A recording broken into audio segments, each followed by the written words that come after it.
and welcome back to another Kidlit Chat. I'm your host, Brooke Van Sickle, and I have the wonderful Maeve MacLysaght here. Hey, Maeve, how are you? Hi. Good. How are you doing? Just wonderful. For everyone who's watching, who's never maybe heard of you, who are you and what do you do? So I'm Maeve MacLysaght. I'm a literary agent at Cops Literary Services based in Denver, but I'm in Oakland in California. We're kind of all over the place. And yeah, I'm a literary agent. I used to say middle grade through adult and graphic novel, but I'm such a magpie that I acquired a picture book. So now I do picture book through adult and graphic novel, but largely in the sort of sci-fi fantasy space-ish genre fiction. And the goal of my list is really to increase the amount of queer and BIPOC joy in the world. So that's kind of the through line. I do everything, but with that sort of focus in it. I love it. I love it. I think that's so cool. Um, let's so Cops is in Denver. That's a new one. I've not really seen that location before, so that's awesome. So you probably get all that remote work. It was started by, I actually started agenting in 2019 at a remote agency, and it was like super cool. And then the pandemic hit 3 months later, and then it stopped being quite so cool. I know. Back in the day when work at home jobs were like obsolete, and it's like, oh yeah, I never leave the house. And then people are like, you're crazy. And then the pandemic happened. Now everyone does it. They're on to our side. Well, you also worked in larger houses too, like Scholastic. So how did that help with the transition to being an agent? Yeah, so I actually didn't mean to go into publishing. I've tried to leave a couple times now and failed, so I think I'm a lifer, but I was actually going to go to art school to be on the illustration side. And then I just kind of accidentally did the NYU publishing program and then got a job, and it just kind of spiraled from there. And so my focus was always on the illustrator side, on the creative side. And I was always thinking, the thing that I actually really wanted to do, which kind of dates me, was ebooks was like the hot new thing, Yeah. And so I was trying to figure out, what can you do, especially with like webcomics. Webcomics are so beautiful, but they're really expensive to print because they're 4 color. So could we do this on could we do this in Kindles? And so I was always thinking from the author side and the illustrator side, what would I love to see in print? And so I kind of always had that in the back of my head. And so it's just been a slow process of kind of moving towards the author representation side of things. That's so cool. Do you still illustrate? I do, yeah. Yeah.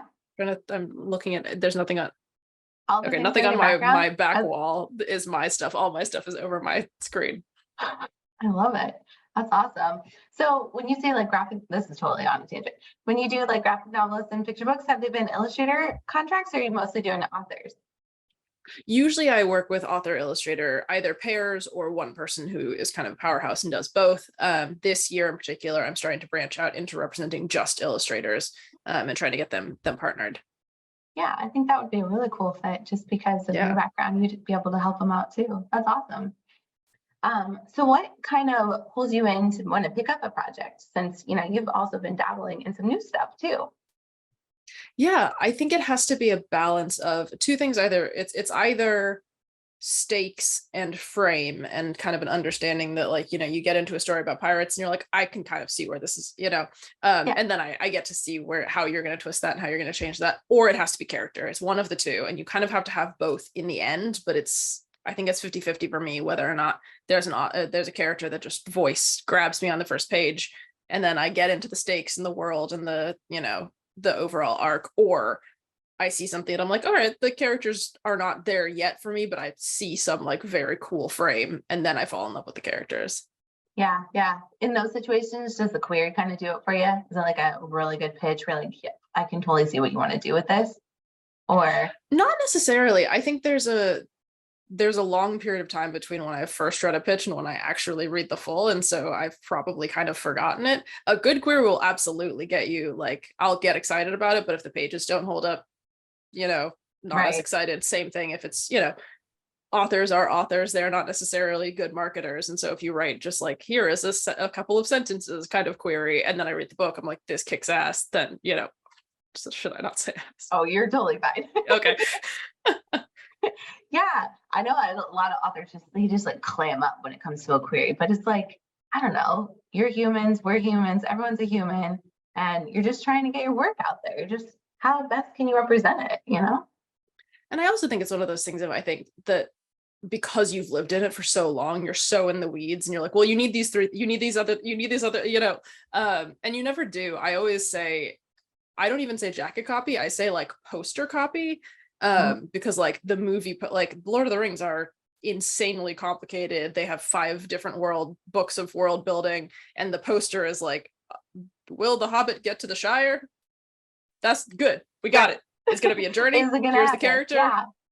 There's some people in it, you know? And so thinking about it in that way, I think is a very good way of really condensing it down to just like, what is that thing that's going to hook you in immediately? Also because I work in genre, so you want that hook rather than like literary fiction that is more an examination of this character. And yes, maybe you do need all the like, she's getting divorced and these things are happening in her life, versus like, it's a pirate on a ship. Does he die?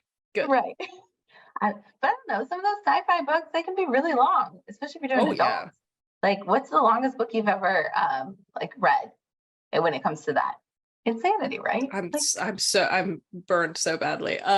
Yeah, I think one of the first adult I acquired, or adult SFF I ever acquired, was like 190 when I first acquired it, and we got it down to 150. And I read it like 4 times. I read pretty much the entirety of the Harry Potter series, just you really have to like revising it. Yeah. To want to read. Yeah. Time. Yeah. Yeah. Oh, sometimes I read those and they go off in these little tangents. I'm like, I would have cut that. It's hard to turn off the brain. It's the same thing with watching TV shows that you're like, I wouldn't have done that. I wouldn't have let you get away with it. I think I was part of the like weird little contingent of the publishing industry that lost their mind about The Untamed. I don't know if you watched it. It's a Netflix show. I haven't seen it but yet. It's a Chinese show that they dubbed, and like very different story structure, very different sort of genre conventions and how you can convey information. Very much one of those things where like a character gets introduced and they put their name on the screen, and then somebody stage whispers their entire background 5 feet away from them, and every single person that editors, agents, all of us are like, we would never have let anyone get away with this, but it's so effective. Yeah, I think it depends on like either the story itself or like kind of the author, like their voice. Like sometimes they're just like, oh, I wouldn't have allowed that, but you're kind of doing it great, so yeah, I'm gonna let it happen. I love it. That's awesome. So I didn't know they had the illustration background when I wrote this question. So I think that that'll be fun because you've been, playing around with graphic novels, which is huge. Like so many books are becoming graphic novels and all the things. And what is like kind of the transition for you when you are trying to do that when you're pitching, or if you're acquiring, because you're used to getting, maybe traditional novels and doing that. How is that kind of different? Yeah, so I actually don't do a lot of adaptations because they're just fundamentally different things.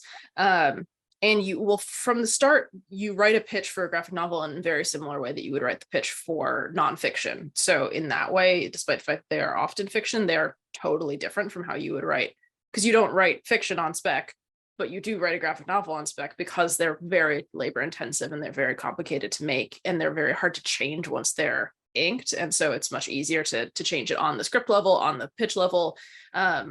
And I really like them because you really have to drill down into what you're conveying is, what are the arcs? What are the character growth points? It's not enough to say, here are my 5 characters. You have to say, here are my 5 characters. These are the challenges that we're going to see. These are the ways in which we're going to see them grow.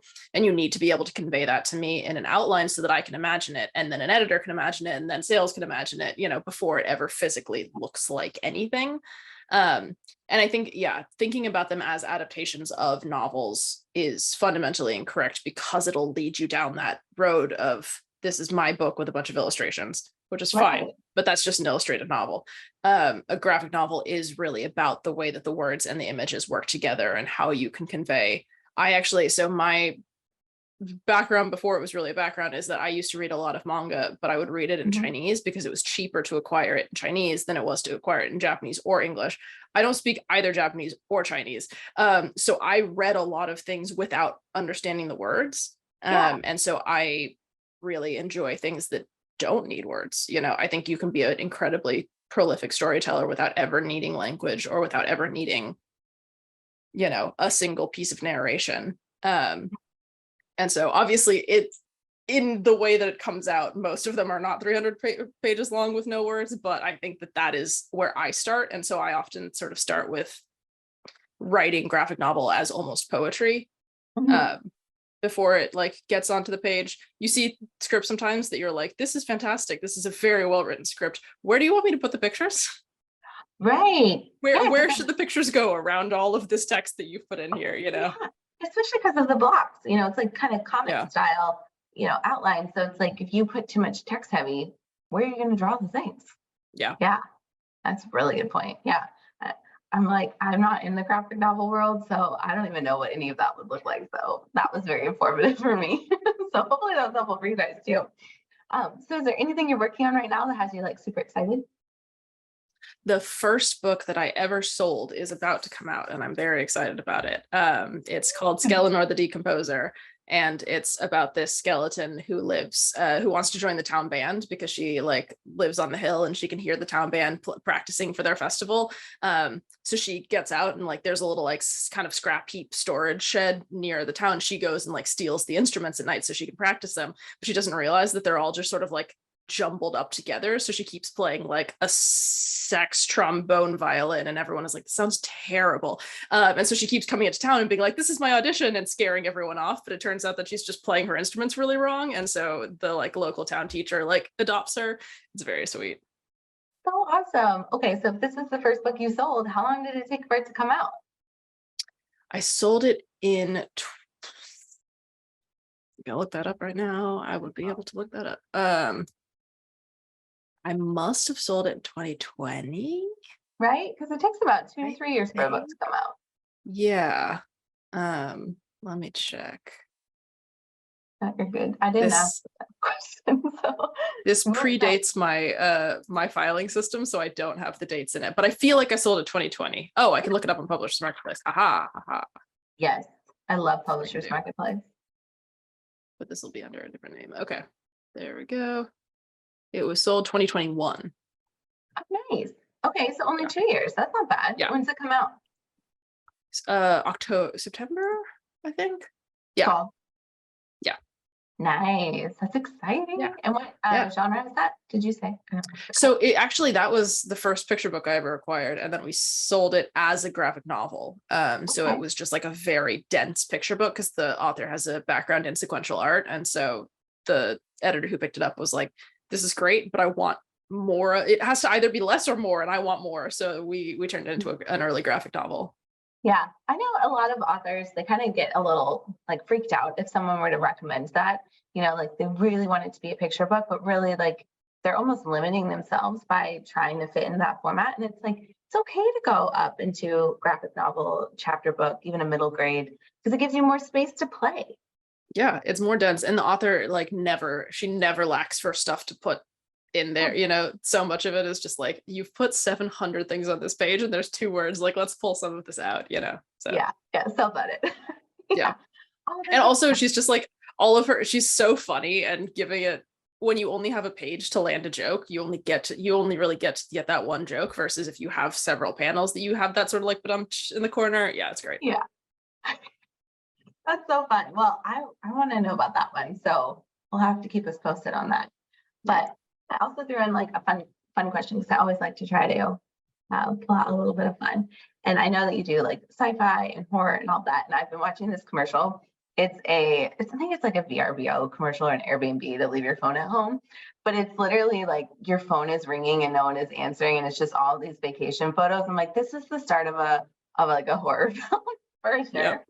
So if you were to write or come up with a story, what would be like the wildest place that you'd want a murder story to take place? Either that you've previously read or that you would wish would be written.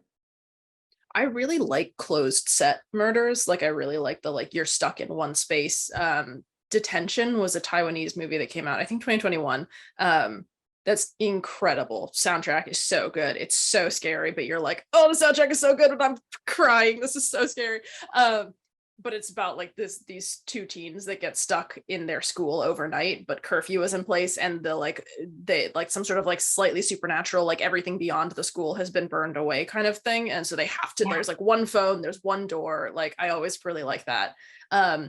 But there was also, the thing is, I think horror movies find like, here's a cool new thing. And then they like, there's an escape room, there's an elevator, there's several submarines, like all of them have already been hit. But there was a really incredible, I think it was called Biozombie, it was a Cantonese horror movie that's Oh, set in like one of those strip malls that are like interior rather than exterior, yeah. where they're all little like franchised buildings inside. But these two guys, I think, run like a video rental shop, and they like fall asleep or get too high, or it's China in the 90s, so they probably don't get too high. But they fall asleep and they've been shut in, but also a zombie outbreak has happened, and so all of these other stores are all like they're trying to figure out like who's still alive and who's in, like an entire like men's soccer team I think is also in there in zombies at some point. It's incredible. I love maximalist stuff, so something like you have an entire like, you know, community here in this shopping center, we're going to close all the doors, and then all of your weird foibles go into how to survive. Yeah. I love it. Oh, that sounds so fun. Oh my gosh. Yeah. We've been recently getting into stuff like that where I'm not normally a scary person, but my husband is. And we just started playing the Quarry. I don't know if you've ever played. I want to. I really Okay. want to. It looks I would legit. love what's it called? Not Dead by Daylight. Until Dawn. There we go. Oh yeah, yeah. That's the Until one Dawn we is want to very play good. next. So we Yes. just finished the Quarry last night. Like we just did the last episode, and I'm a little on that scared level where I'm like, I think we need to take a few weeks off before we dive into that one.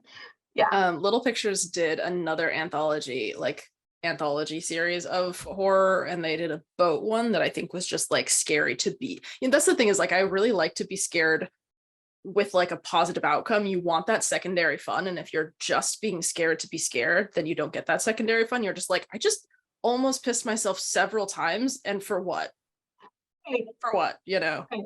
I mean, at least if it's a video game, you can win. Yeah. Yeah. Yeah, but they always have those weird like, oh, only one person survives, or we like, you know, but the secret artifact sinks into the ocean and it's gonna happen again kind of things, you know. Right. Yeah, we watched Smile, and that was how it ended, was just like there might be a sequel. I'm like, nobody wants this. Why didn't you just give me a better ending? I think everyone has like that one trope of horror that scares them the most, and the like, if it's started, it's too late is my like kryptonite. Can't do it. The Babadook is like that. I think The Ring is very similar. Smile is like that. It Follows, like all of those, like if you've seen it, you're already too late. You're already gonna die, and it's just a matter of like almost like harm reduction at this point. Like, how can I die least horribly? Yes, 100%. Oh, yeah. I'm glad that they're all made up. Yeah.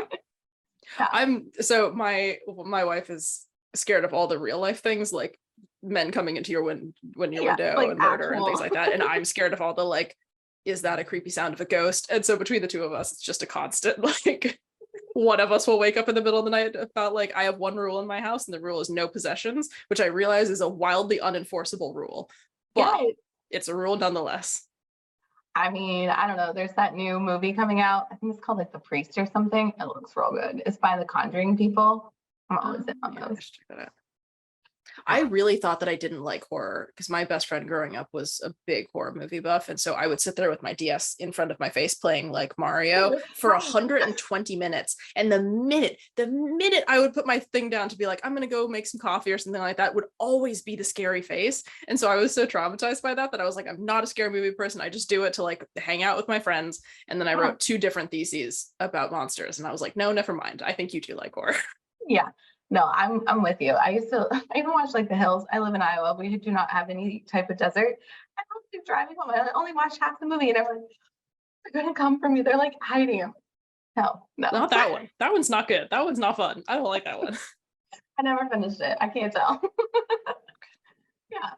Well, this has been so fun. I think we could chat forever. Yeah. So, before we go though, where should people go to learn more about you? Yeah, so I'm all over the internet. For complicated reasons, my website is MLysaght, EM. I'm easy to find on Twitter. I think I'm on Maeve MacLysaght. I'm back to I was Herman Mayville for a little while, which is wildly unhelpful for people to find me on Twitter. But I think I've changed my name back to my own name on Twitter. I'm on, you can find me on Publishers Marketplace. You can find me on Manuscript Wishlist. I'm on Query Tracker, and I should be open to submissions by May 1st. So I will be easy to find. Yeah, that's exciting. It's always fun to open. Do you close often, or did you? I try not to, and then I close. I was like, I'm going to close in August, and I'm going to get to inbox 0 by September, and I'm going to open again. And I have been closed since last August. So I'm. This is a big deal. It's almost been a year. Yes. Yes. Yeah. Yeah. I'm really cleaning out. I have 6 more queries and then I am fully empty.